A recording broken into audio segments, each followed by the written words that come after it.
This podcast episode was originally recorded for Mormon Sex Info and is being refurbished for your enjoyment here at the Healing Souls Podcast.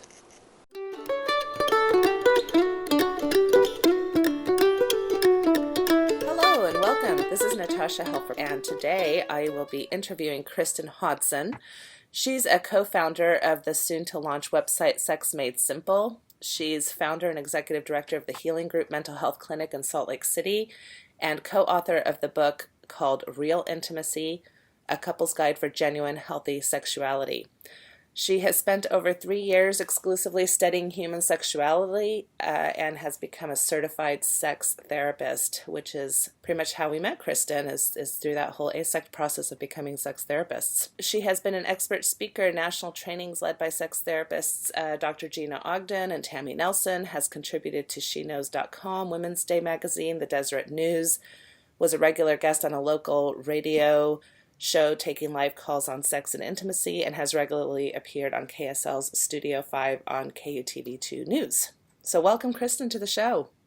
Hi, thanks for having me. Thank you so much for coming on. I have so much appreciate working with you over the last few years, and we've always had some really great conversations around a lot of topics that just very honored to have you. Yeah, this should be I'm really looking forward to this episode. So today we are going to tackle a pretty interesting and controversial and very applicable topic, and that is pornography and often what is called porn addiction. And so that's where we're going to start. I want you to introduce yourself further if you feel the need to do that, but also kind of give your ideas as to why this is such a prevalent topic that is just kind of all around us, whether in Mormonism or just in the general media. And I think it's a discussion that's happening in many circles. Yeah, so let me just for the sake of Studio 5's on KSL. So that's the first thing I'm going to do is that. Secondly, this is a topic that I'm deeply passionate about. And I think a lot of people, like you say, it's in a lot of circles, people are deeply passionate about, that the conversations are happening in a variety of circles, and even on the professional level, it's very controversial. And so I want to put this out there that a lot of people sit on various ends of how they think about the issue of sex and porn addiction, and that my goal today with this podcast with you is to help people potentially look at this differently or think about it differently, but understanding that a lot of people have personal experiences with this, and so it can really it can get personal really quick and bring up a lot of emotions for people. So I just want to put that into the mix, that the goal today, whether you leave this totally agreeing with everything we said, is to just take what's relevant and helpful, and or if your starting point is just to look at it at a slightly different way, that's great. Yeah, that's a really good intro, because I agree there's so many different experiences around this topic, and whether you're the person who has been involved in pornography viewing or the spouse of such a person or family member or whatever, it's just it comes with a lot of emotional charge, and it comes with a lot of messages that we've integrated over a long period of time. So that this podcast is not meant to blame any one person or call any one person out. It's more about looking at the whole systemic nature of why we find ourselves in this position to begin with. And if we're going to blame anything, we can blame systems that have failed us, right? As far as sexual education systems, or figuring out how to deal with these things in ways differently than we have. So they're very complex. Yeah. So if it's okay, I kind of want to start off with just sharing an experience because my growth as a professional on this started early on, because I've seen clients that have come to me for porn or sex and sex addiction before I even started pursuing certification to become a sex therapist. And it was very easy for me. There was a model already there. There was, it was really, really accessible. And so it made sense for me to help give these people a diagnosis, what's happening, course of treatment, outcome. And that felt safe to me as a clinician. And that felt safe to clients. You're like, okay, there's a name for this. There's hope. There's treatment. There's good outcomes. And so that's all I knew, and that's what I would dare say most people know. And so I want to talk about a client that started to kind of shape my thinking differently, because I think it's very relatable. So I had a client that they came to me as a couple because she had recently discovered her husband's pornography use, and it was more extensive than she had thought. Not what she had deemed was worst case scenario, but one of her biggest fears going into marriage is that suddenly she would have a spouse that was addicted to pornography. So when she discovered the pornography, all of those fears came up, and naturally I made the referral for them to go have a more extensive treatment and put them into a sex addiction treatment center. And they went through the program together, and what they found through this is it was a really interesting process, because once they went through it, yes, they had the diagnosis, they were looking at all of these things, but she was also, there wasn't a space, if she were the one struggling with pornography, there wasn't a space. It was always the females that needed support, and the men were the ones looking at pornography. So that was really of interest. And then this went on for about 9 months, and what ended up happening is, as the husband was continuing to go through his treatment in his group, he got additional ideas. And because relapse was a part of it, he ended up acting out in a much bigger way, and it ended up not being helpful. And she finally looked at him and said, "I don't think you're a sex addict, so what's going on?" And he looked at her and said, "I don't think I'm an addict either." And they decided to leave the sex addiction treatment. They came back, we regrouped, and we started looking at it differently. And what we discovered was a lot of undiagnosed anxiety, a lot of untreated. It was diagnosed, they knew that there was trauma, but it was very much untreated. And we started to discover a lot of other issues. And as they started to explore those, the course of everything changed. And so that, I put that out there, that I think a lot of people can relate to a situation like that. And that was kind of the shift for me of getting really curious about this. And so at that point, as a clinician, I got 2 books out, The Myth of Sex Addiction and one by Patrick Carnes, and read both of those and tried to have a conversation with those authors for me. And it helped me start to look at this differently. And so I kind of want to start there as a starting point for this discussion, which then may lend us to move right into that it's actually not a diagnosis. It's not in the Diagnostic and Statistical Manual, the current edition, and it's never been in previous editions. So what does that mean? What does that mean? What are the clinical implications that this is a somewhat of a pseudo-diagnosis, and it's a criteria that's not agreed by the psychiatric community, the psychological community at all? What does that mean? So So let's talk a little bit about the history. I mean, I know you and I were both at the last ASECT conference last summer, and both of us attended probably about, I'm thinking about 10 different presentations on this exact topic, because we find it so important to the culture that we work with, and wanting to understand it really at the best levels possible.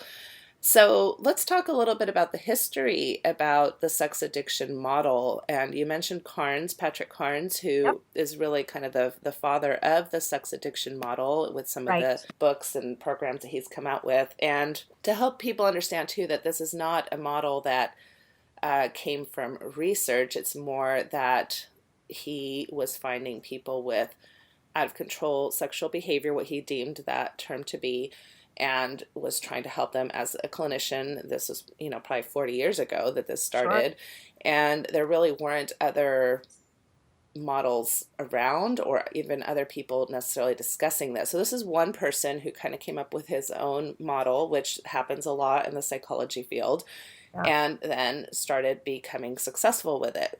Whereas other diagnoses, oftentimes the diagnosis comes first and the research has been done, and then clinicians come up with models to deal with that diagnosis. So this was a little bit like the horse came in front of the cart, or the cart came in front of the horse, however that saying goes. Well, and let's put even that in a further context, because in our country, we have an abstinence-only approach to sexuality. So there's this drought. People aren't having a good baseline of healthy sexuality and understanding of what that is. And so I can empathize a bit of, here's Patrick Carnes having all these people come into him that are in distress. Couples are in distress. People are in distress. And going, how do I help them? And looking at it as problematic sexual behavior, but not necessarily examining the correlation. And this is what I can hypothesize, but the correlation of, we have a huge hole around healthy sexuality in general. But this kind of kicked off the stage of that there's unhealthy sexuality or pathological sexuality, but not really helping people empower them of having even a baseline of basic sexual health and understanding. So I think the history is important, and I think it's really important that just for consumers to know that. Then further with Patrick Carnes, he developed what's known as the CSAT certification, and so that's a certified sex addiction therapist, and that certification has come from him, but it's not coming from another governing board. And so I think that's important, that a lot of this has been grandfathered by him. Right. So for those who are not professionals, like, for example, when we work towards licensure in any given state, there's a huge group of people who have decided what it's going to take to become licensed as a Mormon, as a mental health professional.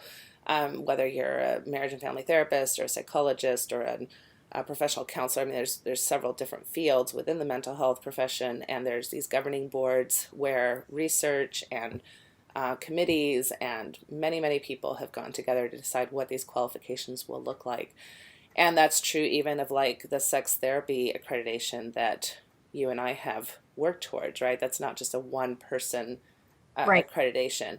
And so so that's a very different thing than having one person decide, this is a type of therapy that I've developed and that I found success in, and therefore I'm going to train other clinicians to become, I guess, certified in the type of therapy that I do. And that's more of a personal approach. And there's many people who do this. John Gottman, for example, he has a certification process. Right. Michael Yapko has a certification process for hypnosis. Right. So there's lots of people who come up with these things, but that's more of a, I'm a seasoned professional. I have found this useful. Other therapists think that I have something to offer, and so I'm going to, train them in my particular way of doing things. And that's where this sex addiction certification has come from. It's not governed by a larger board. Right. So let's go back to the diagnosis, because I think this is important. It continues to be curious to me, and I think a lot of people in the community, as to why it's not in there. And the term that used to be called, or still is called, is hypersexuality disorder. That's what the proposal was, to get that into the diagnostic criteria, or the DSM. But it's not in there. And so if you were to Google search, am I a sex addict, there's going to be a criteria for you to answer different questions. And I'm just going to give you, I'm going to admit right now, I'm cherry picking on a few of these, just because it's long. But these are self questionnaires, right, that people take online? Yeah, self-test. I couldn't find, I did try to dig deeper and find like a diagnostic criteria if I were a CST or a CSAT, but I'm not a CSAT, so I need to put that in there. So I'm sure there's more of a criteria, but this is what I could find. One of the questions, have you ever had certain kinds of sex or had sex with certain people that later disgusted you and you thought back on it? I think that's a very relative question, and I think majority of people could answer that of, yeah, even kissing someone that I wasn't interested in, and I look back and I'm like, ugh, I regret that. To engaging in some sort of sexual act or behavior that they regret. I think that's very relative to look at that. When you have sex, do you feel depressed afterwards or later regret it? Again, I have worked with so many people that they do feel depressed. They cry. They feel really sad. They feel dirty.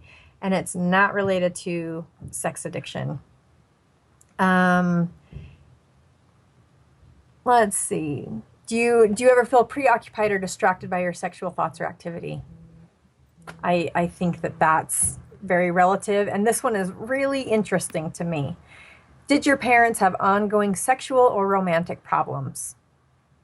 I think majority of people could. And again, relative. Who gets to determine that? And so they have more extreme cases of, do you spend a lot of time looking for prostitutes or webcams or different things like that? But again, you put these into context of people's lives and you look at what's going on. And this is not to say that sex should just be a free-for-all and anything goes. But I think that not having any kind of criteria, some of the other criteria that I do remember is, when you look at pornography, have you tried to stop and you can't? Again, I have people that come in and they'll identify as a sex addict and they've looked at porn 4 times over the course of a year. They regret it. They feel bad about it. They think about it. And so technically they would meet criteria. Or a person that's looking at it once a day. And the questions that always come to my head is, how much sex is too much sex? What kind of sex is okay and what kind of sex is not okay? And who gets to decide those Who gets things? to decide? And Dr. David Schnartz, I love what he says, that we deem anything perverted as something that we won't do. So everything we do sexually is good. But if we get to a point where, oh, that's something I wouldn't do, then we're like, oh, that's perverted. So who gets to decide? Where does that come from? And I know religiously, and we did this research for our book, the line, again, we get asked this question a lot of what kind of sex is okay?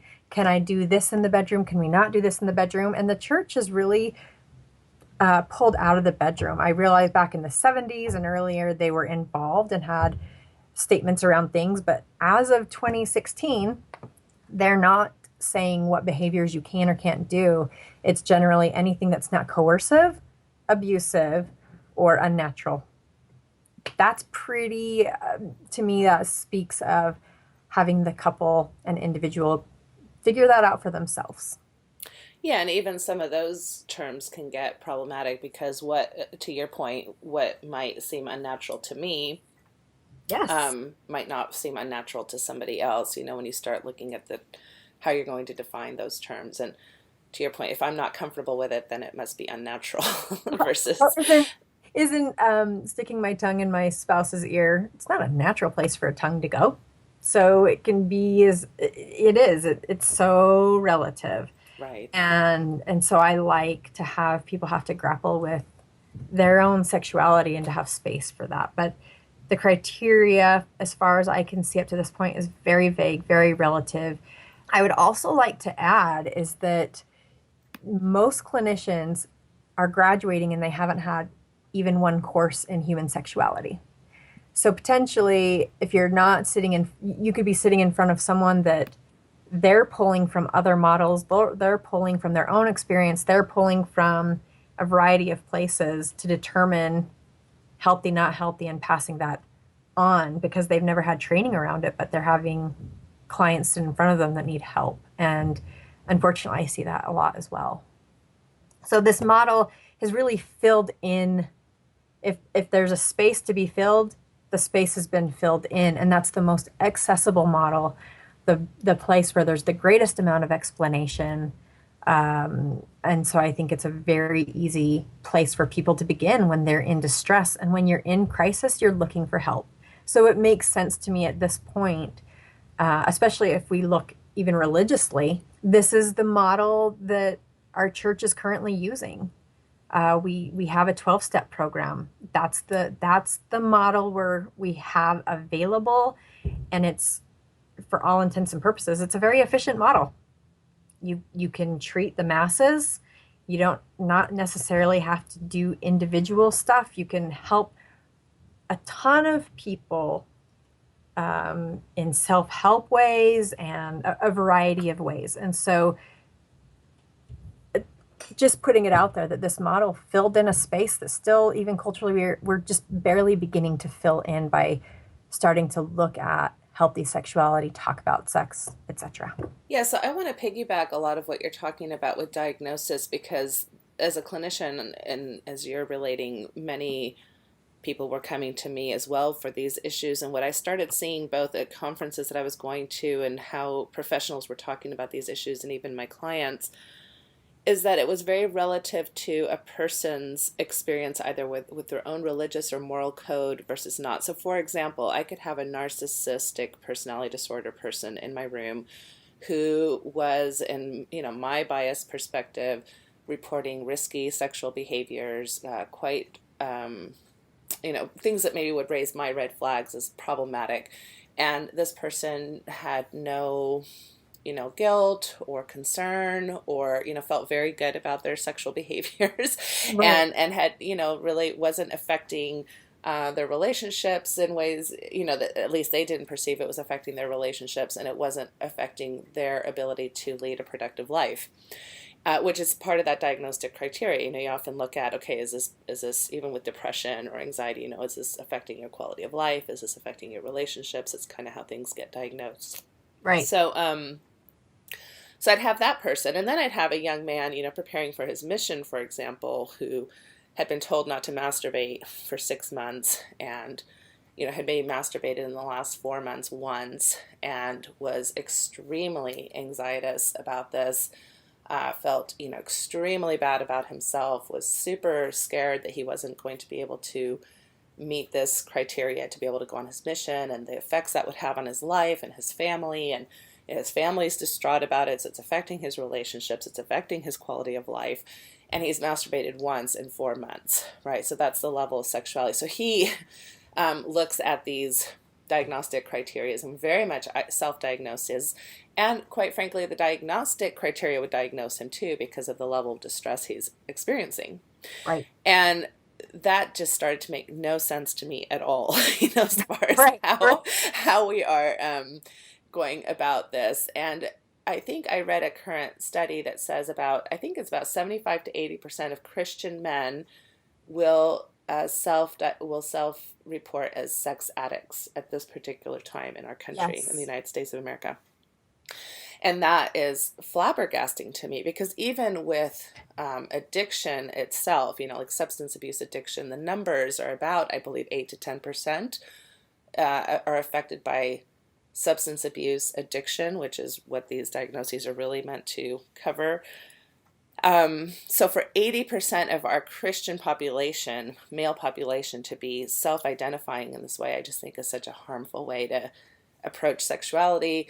Of course, spouses are very much involved in this. Women, like you kind of mentioned, women aren't even told that they could be sex addicts, right? So, which downplays their own desire and their own sexuality in ways that we could talk about later. But spouses, in a sense, are also kind of taught how to respond to these issues, right? So my spouse is an addict, therefore I must be very upset. This is very threatening to my marriage.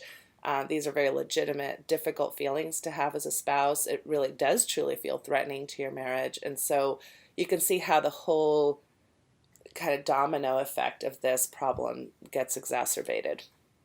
Yeah, absolutely. And, speaking to the research, when we were writing our book, the other thing is there was a pilot project that was down more in Utah County. And rather than saying they had the ecclesiastical leaders switch the way they were asking the questions of have you looked at porn, to that being a yes or no, to an assumptive of when was the last time you looked at porn, and that number went up to, it was like 90%. And the problem I see with that is what are people determining as porn? Because I have people that will say, I looked at a Victoria's Secret magazine and that was porn, all the way down the spectrum. And it's really high, and I think it's very problematic that there's really only one option being explored of sex addict or not. And I have found when it comes to sexuality, kind of this binary. Binary is relatively works when it comes to human sexuality. So either you're a sex addict or not doesn't make a whole lot of sense to me either. Well, we don't have a lot of room, obviously, in our Mormon culture for any level of tolerance for porn, right? So it's not like somebody could say, well, I only look at it once a month, so it's not something I really need to worry about. There's other moral issues I can stand to work on more than that. Sure. We really have zero tolerance for this particular behavior at all. And so then that really creates a problem too with, just understanding human behavior. Most of us are not 100% compliant with any human behavior. No. I bite my nails, or I eat too many donuts, or I scream at my kids more than I should. And those are things we continually work on, but we usually don't go from, having those behaviors to not having them at all. It's a progress spectrum. Well, and the question I'm assuming a lot of people might be asking is, but what about how the study's showing that it changes the brain? What about everything we know that the withdrawal symptoms and all of that? And I think that's an important piece to look at as well. There's a new book coming out called Truth, and it's a man's experience, and he's a celebrity of some sort, of what it was like to go through sex addiction treatment. And it was a really high-end one. And one of the first things that they did upon arrival is they took his blood pressure. And he asked about this. Why are you taking my blood pressure? When you're going through withdrawal, we want to make sure you're physically stable. I say this with somewhat not laughing, because I don't know. I have also worked in substance abuse. I have seen what it's like to withdraw chemically. And when someone is addicted to prescription pain pills or alcohol, there can be big problems and they need medical monitoring. I haven't heard of a case where someone needed medical monitoring for withdrawing from sex. Maybe you have, Natasha, but No. I haven't heard any case where someone died, and what did they die of? They went cold turkey off of sex. I haven't personally seen that. Now, that's not to say that there isn't, again, if there's an underlying issue of anxiety or depression or untreated OCD, that can be really greatly distressing and uncomfortable as you take away a method of coping. I want to be clear about that. But I haven't seen anyone die or get the chills or aches in their bones, or I haven't seen that. I would totally second that. I started my career at a clinic where they were treating heroin addiction, and I had all kinds of physical symptoms happening right in my office, including, vomiting and chills and just incredibly physical responses to withdrawal from opiates, and that I have never seen anything like that in my office around pornography or sex issues. And I agree that there's a difference between discomfort and irritability, which is a natural part of any behavioral change, versus what you're describing right now. Right. And I work with a lot of clients around this issue, and I had a client that came in and he was looking at pornography and masturbating once a day, and had been doing this for quite a while, and it would ebb and flow.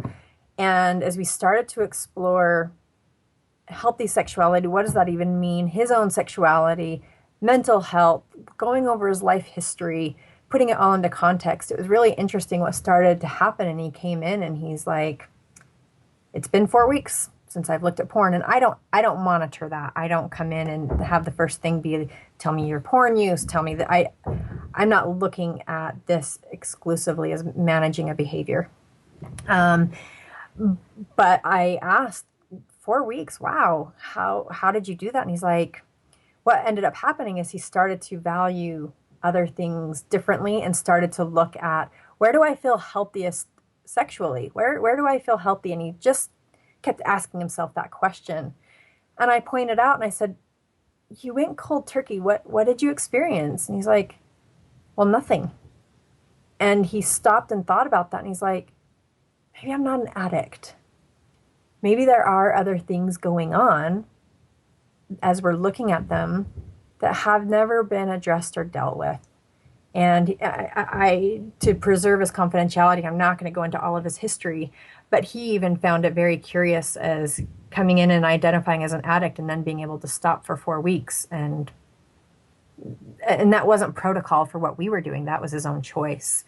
And he didn't stop masturbating per se, but he didn't want to look at pornography anymore because he felt like that impacted his overall health. So the whole thing was very interesting. And so the other thing I want to say is the piece of changing the brain of, well, when we orgasm, we know it's the most pleasurable sensation we feel in the human experience. Our brain loves orgasm. So is that a chemical reaction? Absolutely. And so there's a lot of components to that, but the idea, when you combine that with the brain as being plastic, you have to look at the different research and combine them and put them in context, because you can have confirmation bias where you can find research that already supports the answer you're assuming. So this is, again, that big discussion of, you've got professionals and scientists that are saying it absolutely changes the brain, and others saying, well, there's a chemical reaction, but it's not permanently changing the brain. But then you can also put this into behavioral issues of the same things happening with phone use. And so I just want to put that out there. And if people are wondering, what about this, I hear that and I get it. And I wanted to briefly touch on that. Yeah, and I think it's a legitimate point, because I think, most of our behavior changes the brain over time, especially as we become habituated to certain things. And it can be difficult to stop habits that we prefer not to have, or, because I talk about the brain kind of being like a mountain with, if you start water at the top, it kind of creates these ruts, right? That then it's easy for the water to just kind of keep going in those ruts that were already created. At the same time, that doesn't mean that we don't, to your point, that it's a plastic brain, that we can't create new ruts. We can, and that's a very helpful message. Right. And that's different than a disease model of addiction for chemical dependence.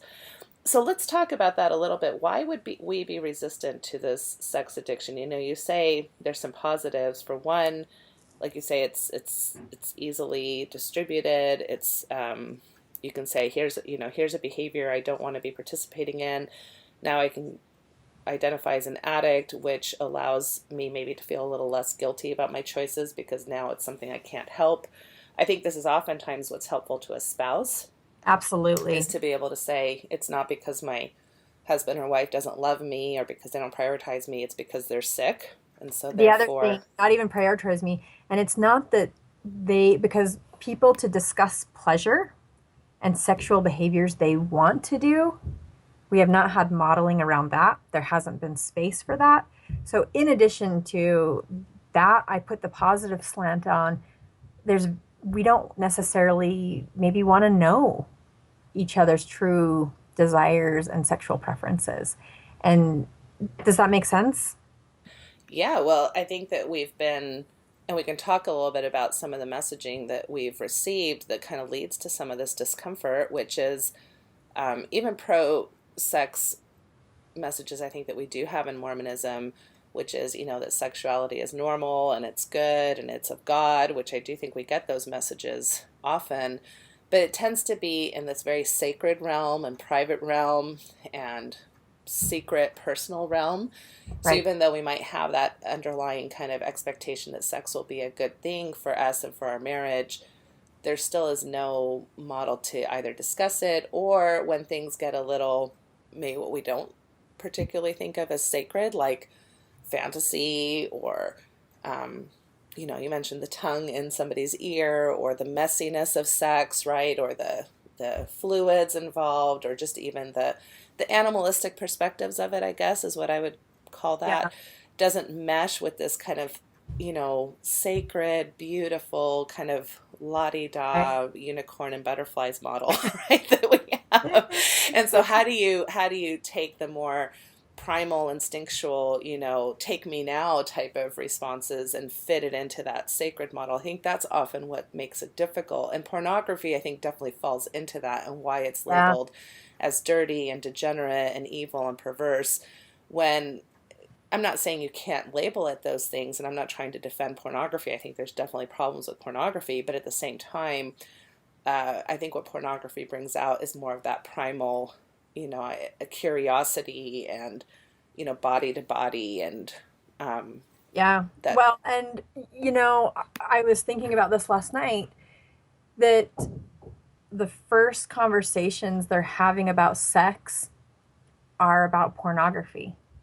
The first conversations they're having aren't about normalizing their anatomy, helping understand what's going on with their body, changes in puberty, understanding desire and pleasure. They're not having that. So the first conversation they're having is about pornography, or their first exposure to sexuality is with pornography. And so it feels a big void, because we're born sexual beings, and it begins the moment we're born. And so you have kids that are curious, which makes absolute sense. They're noticing things with their body, and they don't know where to get those answers. There's a lot of kind of guidelines of, and I'm seeing more and more, but you should make this an ongoing conversation with your kids. You should talk with them about anatomy, and here's a few things, but I haven't seen books that really illustrate anatomy, or do this, so that most kids, their initial exposure to sex isn't even healthy. But we're assuming that that healthy sexuality just happens, but we're starting at it from kind of a backwards place. We're starting at it, let's talk to our kids about pornography, which is a starting point. Well, why don't we start and create a video about just healthy sexuality and normalizing that? Yeah. And I think I've said this before, but most sexual education happens at times when people don't want you to be sexual, right? So as an adolescent, or a kid, or a non-married person, and then we kind of stop. We don't really continue sexual education after marriage, or and so it's all about the don'ts and the dangers, and it's, for the most part, primarily fear-based. Again, we do get a little bit of that. It's good at the right time, in the right place, with the right person, but when you're hearing that about 5% of the time, and the rest of the time you're hearing about the worries and the fears and the risks, which, I mean, obviously there are risks, and sexuality come with a lot of responsibility, but we do a disservice, I think, in general. And it's not just Mormons who do that. I think in general that's a trend. No, there's a lot of research. It's definitely not just Mormons. And I would say you have, when you look at Christianity in general, and again, just American culture, we're not to a place where even comprehensive sex ed is happening. And most people are having a maturation program at best. And that kind of is it. That's what it consists of. And so, I when you were talking about the accessibility of this model, it's out there. There's big channels. There's a lot of support around it. So to recap, because I'd like to kind of move our conversation more towards, so now what? And what would you say would be your 3 to 5 bullet points as to why you feel like the sexual addiction model is not beneficial, or not what you would choose to work from? And then we can work, we can talk about how we would want to work around some of these issues. Okay. So the bullet point of why I don't think it's the appropriate model is the idea of once an addict, always an addict. That I don't see where this transitions into healthy sexuality. That you're in recovery, using the term sober, that I'm not sure what that really looks like and what that means to be sober. And the next thing is that it pathologizes a lot of sexuality. That, again, we're kind of judging and deeming what's okay and what's not, and it's particularly around behavior. And it's very a heterosexual model, and it focuses mostly on men. And so there's a lot of reasons that I see it not being the best possible model to address what people are obviously wanting help about and wanting to understand. So it's not to discount people's distress, people's need for answers. And so this transitions into, okay, we're acknowledging this distress. We're acknowledging the need that people need help. We're acknowledging that people want to do something. So what? So how do you help? Great. Okay, so let's start with, I know you've mentioned this word before, sex positive positions. Yes. What does that mean? What does it mean when you say I take a sex positive position, or I'm a sex positive therapist wanting to address these types of issues? I'm looking at it more from a sense of overall health.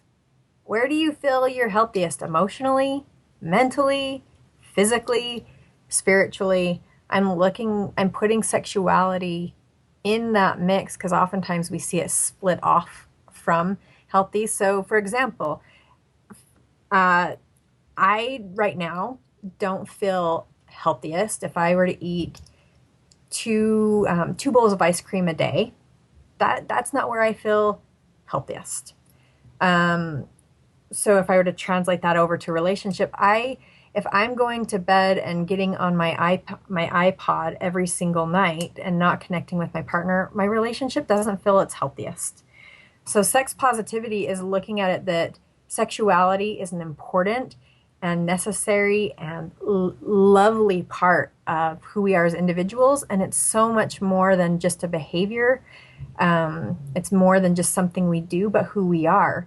That it is a very core piece of who we are. And that versus labeling and seeing all these different behaviors as toxic and celebrating sexual diversity and yada, yada, yada.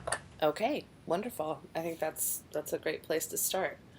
Okay. And I think you kind of touched on this before, but there are reasons other than addiction as to why oftentimes we don't live our healthiest lives. And sometimes they are diagnosable reasons, and sometimes they're just having to tweak certain aspects of behavior. I mean, all of us are on a trajectory or spectrum, right, of trying to progress and trying to lead the quality of life that we would hope to have. So let's revisit some of these diagnosable issues anyway that sometimes and often come up.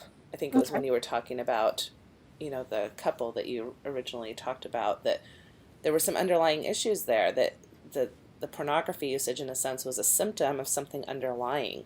Yes. That wasn't being addressed. And oftentimes that's one of my biggest concerns with the sex addiction model, is that you're focusing on the behavior and not really addressing what's really at the core issue of why this person feels empty or unsatisfied, or is needing coping mechanisms, to just kind of survive. And Right. And then that's being misinterpreted by the spouse as, you don't prioritize our relationship, you don't love me, you don't find me attractive, all those super negative messages, that can be very harmful for the spouse as well. Right. No, I think you said that very well. I think the underlying issues, and research does support that sex is oftentimes a symptom that, and this happens with therapy in general, people come in wanting one thing in particular treated or addressed, and as they unwrap and pull back the layers, they find that it's something else. And so as you pull back and put people in context and put people in their overall lifespan development and attachment histories and all of these different things, a lot of what's going on currently can make a lot of sense, and to realize the role that pornography or the different sex they're seeking out, it makes sense. And so when you start to bring awareness to that for people, and you start maybe for the first time, they're realizing they've had untreated depression or anxiety or OCD, and you can start to address that. And for some people, they really may need more than once a week counseling to address this, that they need some support in managing the symptoms and or the behavior. But it still doesn't mean I have to label them as an addict to do that. There's times when with mental health in general that it warrants more intensive treatment and help, and other times where it's less so. But I don't have to give them the title of addict and then all of a sudden move it into an entirely different behavioral model. Okay.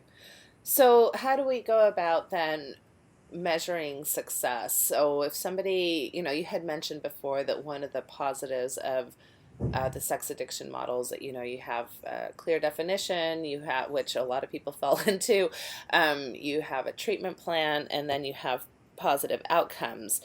I don't know necessarily what you meant by positive outcomes, because my experience actually with a lot of the sex addiction model people who've gone through those types of treatments is that then they come to me after that and say, you know what, I didn't really sense a difference, or I lied through it, which is oftentimes one of the kind of markers of shame and secrecy and sexuality anyway. Sure. It's just, being dishonest about what you're doing because there's so much anxiety. I don't want to lose my marriage. I don't want to disappoint the therapist. I don't want to, I want this to be successful. So a lot of people just kind of find themselves in a lot of that same Well, so yeah, to go speak ahead. to the positive outcomes, because I've worked with a lot of clients where I think the positive outcome for a lot of people is the term sobriety, that they're no longer doing the behavior in what was being seen as causing the problem or the distress for the individual and or the relationship. So they get to that point where they've cut out that behavior. So that's what they're identifying as positive. And how often does that actually come to That's fruition? I actually mean, happened because I have people that have been in these 12-step programs. They're 5 years in, and they'll say, I'm 5 years sober. And for them, that's a success. And then they come to me and they're like, okay, but our relationship, we're still not connecting. I still don't feel like I have a grip on understanding my sexuality. I'm still now dependent on my partner having sex with me to manage all of this that's going on. And that's where then I help them transition from that way of thinking about sexuality and looking at it differently and helping them have room to understand their sexuality individually. Because that's also a challenge, is most people come into a relationship and they don't even understand their own sexuality, let alone now having to understand their partner's sexuality and relational sexuality. So I help people pick this apart and look at it and start to explore and examine and question and talk about things in ways that they haven't done. Because yeah, you can cut out a behavior, but then what? You have a hole. And so people come and they're like, how do we feel connected now? I don't like feeling like the dutiful wife. I don't like feeling like my anxiety is if I don't have sex with him, like if I don't feel it one night and that he's going to quote unquote relapse. This isn't working for us and it's killing the pleasure or the desire, and we don't want that anymore.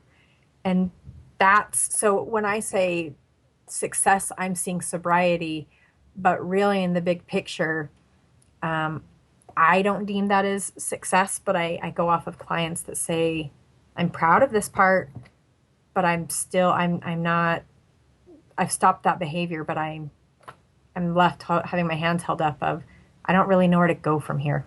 I don't know what to do.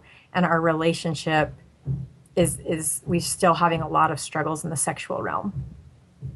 yeah, and I would second all of that. I think the only thing I would add to that is that in my experience, the sobriety piece has not been the majority of the people I've worked with. Right. So, in other words, there's usually been a reduction of the Sure. behavior.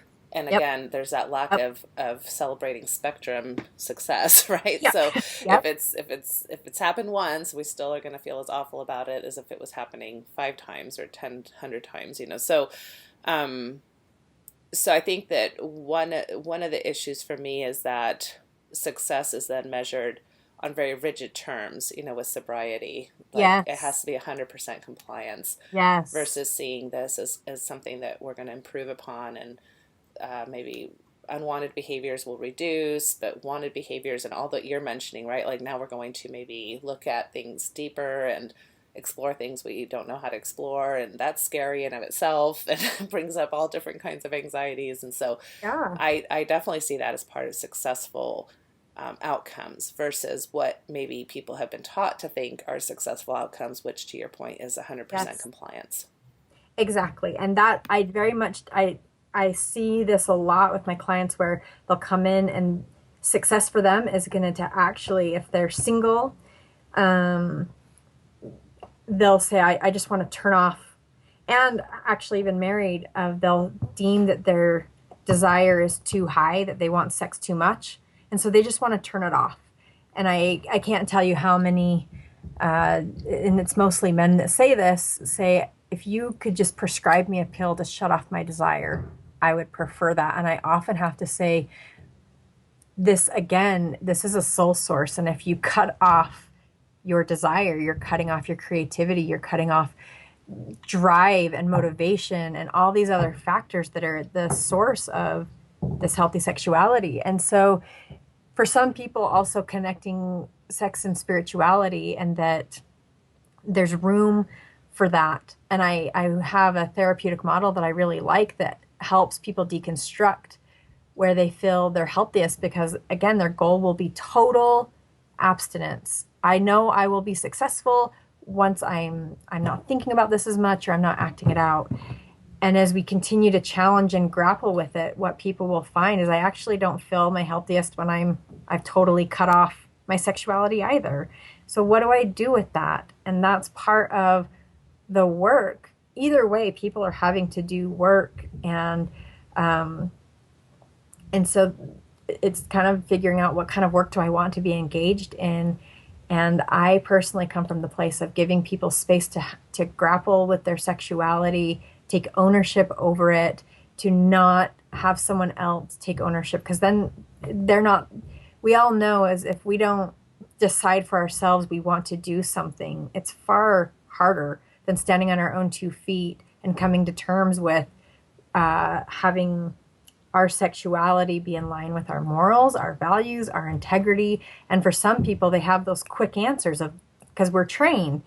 But then when they really stop and look at it and have an opportunity, they're like, maybe I don't value that as much as I thought, as evidenced by these different aspects. Or maybe I am okay with this piece, and I haven't even had room to think about that. And I have a lot of clients that I'll check in with them and I'll say, how are you doing? And they're like, I'm feeling like I'm really making progress, and it's not in the way that I assumed. And I feel happy and I feel healthy, and I'm not scared anymore. I'm not walking around white knuckling, because I have a sense of ownership over my sexuality. I have deeper understanding of who I am and where I begin and end. And that's where people start to feel a lot more secure in their sexuality, and in their relationship, they feel more secure, that they're not just kind of a ticking time bomb, and that they could all of a sudden, quote unquote, relapse it under just the right circumstances.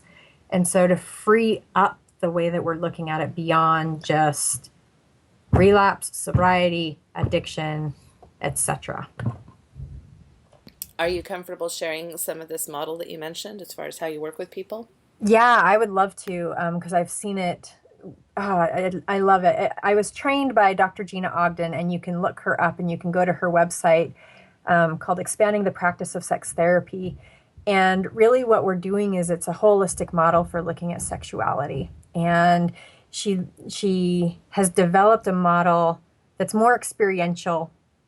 So we're not just, I'm not just talking with people about their sexuality on a couch, because as we know, sex isn't just an experience in our head. It's a full body experience. We're having physical sensations, emotional sensations. We're having thoughts around it, and then how it relates to religion and spirituality. And so Gina's done a really good job of giving it a way to pick apart and examine our sexuality and explore it differently, and to be curious and develop insights and understanding. So really what this model does is I'll give a quick example. I have clients that want to have more of an experiential and a 4-dimensional way of exploring their sexuality. And so I will ask them, I'm like, all right, what I want you to do is I'm going to ask you to find 2 objects between now and the next time we meet. I want you to find one object that represents a part of your sexual story that you would like to let go of. And so they may find keys, they may find, it can be any single object that you attach meaning to that symbolizes a part of your sexual story that you don't like, such as, let's say, a leash, and someone's like, this is a part of my story. I feel bound and I feel trapped and I feel stuck. And so that's what this represents. And then they bring in another object that represents an aspect of their sexual story that they would like to feel more of or experience more of or expand on. That's another object that they attach meaning to. And I've had people bring in books where it's exploring more of the intimate side of a relationship. I've had people bring in a variety of objects. And then what we do is we explore these different things physically, emotionally, mentally, spiritually. And again, you can learn more about this model. But what time and time and time again, people, as they are moving their bodies and they're engaging in their exploring their sexuality more holistically and multidimensionally, people leave saying, I don't have answers right now, but I have so much more clarity. I've got many more places to explore and understand, and it deepens it. And I've done this, I do this, and I've done this with individuals and couples, and it changes things for people. And as people sit in the spiritual quadrant, for many, they're like, I don't even know where to begin integrating sex and spirituality into my life. In fact, I don't even know what spirituality is. I can talk about religion. And so even to be able to, how do I integrate sex and spirituality? For many people, they see those as 2 separate things that I couldn't even begin to talk to God about sexuality. I couldn't even, these things don't go together. And it's beautiful and powerful to watch people start to reclaim their sexuality and restore something that was God-given at birth, and to restore it into a place that is theirs and it's integrated and they feel clarity and they feel healthy. That's wonderful. I love all of that. I think that's so important. And probably the thing I'd like to end on is this idea that you mentioned of maybe not walking away from a therapy session with everything figured out, and that sexuality in general is not, there's not an end destination, that it's a continual process, and that regardless of your age or situation, there's always something more that you can explore, something more that you can experience, and some reframing that can be done to help move towards those healthier spaces. So I really appreciate your input on all of that. So as we close up, let me just ask you 2 things. One is tell us about any projects or things that you're involved with. I think we talked briefly before we got on about the Mormon Porn Project, which I'd like for you to spend some time on, and then just share with us some closing thoughts that you'd like to leave us on this topic, and we'll go from there. Okay, and I'll make these into bullet points. My sister and I, Alicia Worthington, we're going to be launching a new website called Sex Made Simple, and the tagline is education at your fingertips, so that people can start to get the sex ed that they have wanted or ask questions, but in an anonymous way or where it's more convenient or a variety of things. So that should be launching in the next couple of weeks. And then the other thing that I'm involved in, which is the Mormon Porn Project, and I've been working with Gina with this, and we're just getting ready to be able to pilot the questionnaire and survey, but it more or less is giving men room to explore their experience and their history with pornography, and to share their story, quite frankly, in a non-judgmental way, and to explore it and have room to not have to judge it, to say, yeah, I'm involved with pornography and it's horrible and I wish I could quit, to go, well, there must have been a positive side, and let's free up the judgment and just explore this for you. So again, you can have clarity and more insight, and then decide where do you want to go from there. So that should be launching soon once we just get more of the survey questions honed, and I'm really excited about that. I think those are my most current projects. There's always things coming down the pipeline, as you know, Natasha. But Yeah, those no, and two I'll most current. definitely link to anything you want me to link to as well. Thank you. All right, so closing thoughts on this whole topic. Closing thoughts is I understand and empathize people that are currently experiencing distress, that they're confused, they're hurt, all the emotional aspects and the crisis and tailspin that can put people both personally and in their relationship. And to consider potentially looking at this in a different way and or just beginning the pursuit of getting more information and education, because I think that is so empowering. And so those would be my closing thoughts. Thank you. I can't thank you enough for spending your time with me today. It's been very valuable, and I think just this is a very important topic that I plan on having several guests on, both professionals and even hopefully some personal stories if people are comfortable sharing that. Because it plays such a big role, I think, in the current discussion that's happening within Mormonism and in the interplay between sexuality and our religious beliefs and our values and our morals. And it's a complicated topic and lots of different experiences to explore. So thank you for being my first interviewee. Thank you for having me. I loved it. I could talk about this with you for hours, so this was a pleasure. Thank you, Kristin.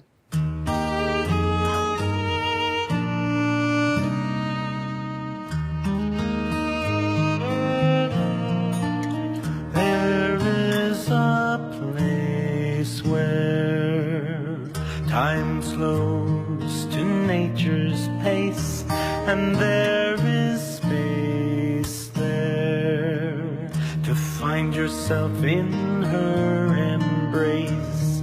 Some places should be left alone.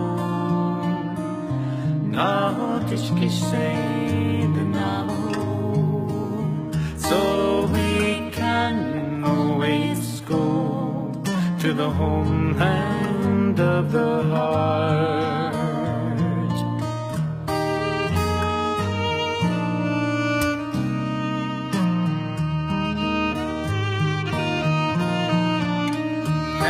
10,000 years of our human history etched on her canyon walls, alongside Earth's mysteries.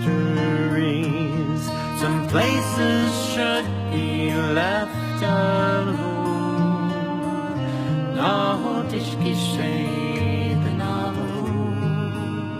So we can always go to the homeland of the heart, to the homeland of the heart.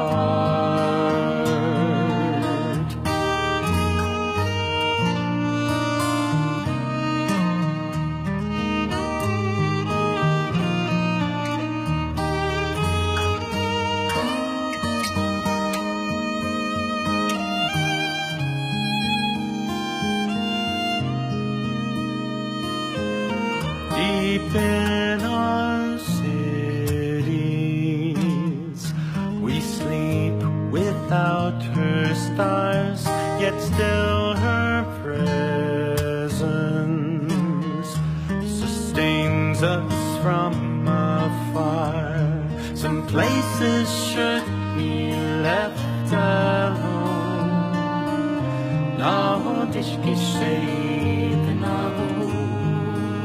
So we can always go to the homeland of the heart, to the homeland of the heart, to the homeland